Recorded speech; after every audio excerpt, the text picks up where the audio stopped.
সামনের মাস থেকেই কিন্তু পশ্চিমবঙ্গ সরকার অন্নপূর্ণা ভাণ্ডার দিতে চলেছে।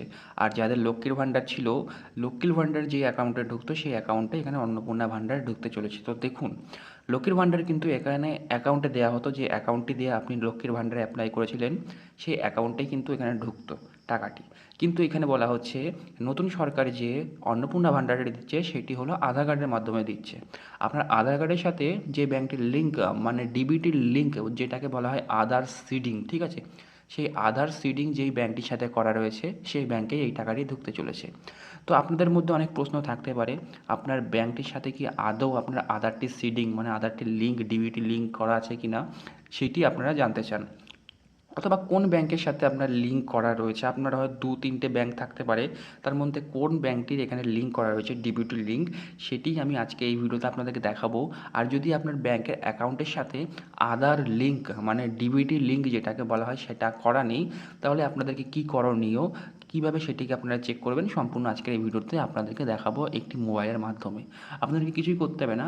সর্বপ্রথমে আপনাদেরকে এখানে যে প্লে স্টোরটি আছে না, সমস্ত অ্যান্ড্রয়েড ফোনে এখানে প্লে স্টোর রয়েছে, আপনারা প্লে স্টোরে চলে যাবেন। প্লে স্টোরে যাওয়ার পরে আপনাদের এখানে সার্চ করতে হবে।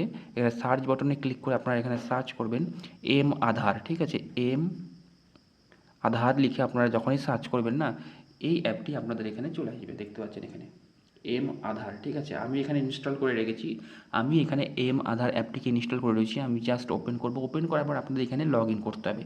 সিম্পলভাবে আপনাদেরকে লগ ইন করতে হবে। জাস্ট আপনি আপনার মোবাইল নাম্বারটি দেবেন, আপনার মোবাইল নাম্বারে একটি ওটিপি আসবে, সেই ওটিপিটি দিয়ে দেবেন। সঙ্গে সঙ্গে আপনার এই যে এম আধার অ্যাপটি না, এটি এখানে লগ ইন হয়ে যাবে। তো আমি আপনাদেরকে দেখিয়ে দিচ্ছি। এখানে দেখতে পাচ্ছেন এগুলো স্কিপ করে সব কিছু করে নেবেন, আপনারা জানেন কীভাবে এগুলো করতে হয়। তো এখানে দেখতে পাচ্ছেন মোবাইল নাম্বার চাচ্ছে, তো আমি এখানে মোবাইল নাম্বার আর ওটিপিটি দেবো, আমার এখানে লগ ইন হয়ে যাবে। তো আমি এখানে যখনই ওটিপি দিয়ে মোবাইল নাম্বার দিয়ে সাবমিট করলাম, আমার এখানে লগ ইন হয়ে গেল। এখানে দেখতে পাচ্ছেন এটি লেখা রয়েছে রেজিস্টার মাই আধার, মানে এখানে লগ ইন করার পরে আপনার যে আধার কার্ডটি রয়েছে সেটিকেও এখানে রেজিস্টার করতে হবে। তো আমি এখানে ক্লিক করব। ক্লিক করার সাথে সাথে এখানে আপনাকে ক্রিয়েট পিন করতে হবে, মানে আপনাকে একটি পিন নাম্বার এখানে দিতে হবে। তো আপনি এখানে ক্রিয়েট পিনে আপনি দিয়ে দিতে পারেন।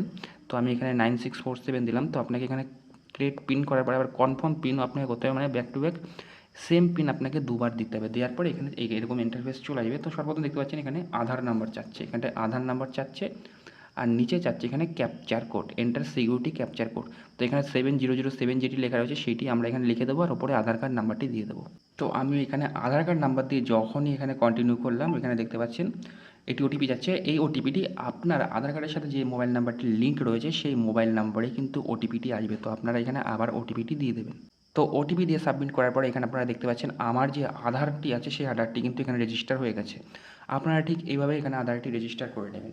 এটি করার পরে আপনাকে জাস্ট আর দুটো স্টেপ করতে হবে, তারপরে আপনি আপনার ব্যাঙ্ক অ্যাকাউন্টে সিডিং আছে কিনা, মানে ব্যাঙ্ক অ্যাকাউন্টের সাথে ডিবিটি লিঙ্ক আছে কিনা সেটা জানতে পারবেন। এখানে একটি অপশান আপনারা দেখতে পাচ্ছেন ব্যাঙ্ক সিডিং স্ট্যাটাস, জাস্ট আপনারা এর উপরে ক্লিক করবেন। এখানে আপনার অলরেডি আধার কার্ডটি চলে আসবে, আধার কার্ডের যে নাম্বারটি সেটি সিলেক্ট করা থাকবেন, লেখা থাকবে নিচে। জাস্ট আপনি এই ক্যাপচার কোডটা যে দেখতে পাচ্ছেন না, এই ক্যাপচার কোডটা এখানে আপনারা দিয়ে দেবেন।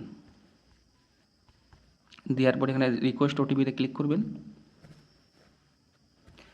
রিকোয়েস্ট ওটিপিতে ক্লিক করার সাথে সাথে আবার একটি ওটিপি আপনার ফোনে আসবে। সেই ওটিপিটি দেওয়ার পরে আপনি এখানে দেখতে পারবেন আপনার কোন ব্যাঙ্কটি আপনার আধারের সাথে সিডিং করা আছে, মানে ডিবিটি লিঙ্ক করা আছে।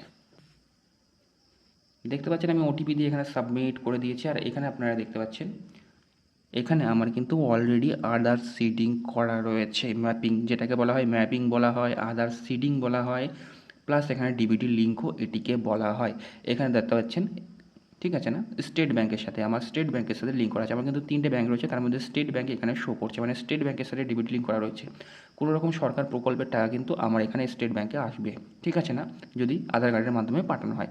তো আপনারা এভাবে চেক করে নিতে পারেন। যদি আপনার ব্যাঙ্কের সাথে কোনো রকম সিডিং বা আধার ম্যাপিং করা না থাকে, তাহলে এখানে কিন্তু এই রাইট চিহ্নটা আপনারা যে দেখতে পাচ্ছেন এটি কিন্তু এখানে ক্রস চিহ্ন দেখাবে, মানে কাটাকুটি দেখাবে, আর এখানে দেখাবে আধার সিডিং ইনঅ্যাক্টিভ, এরকম একটি লেখা আপনারা দেখতে পাবেন। তাহলে আপনারা বুঝতে পারবেন আপনার যে টাকাটি সেই টাকাটা কিন্তু না ঢুকতেও পারে। আপনার যদি ওরকম দেখিয়ে থাকে তাহলে আপনারা অবশ্যই আধারটা সিডিং করিয়ে নেবেন।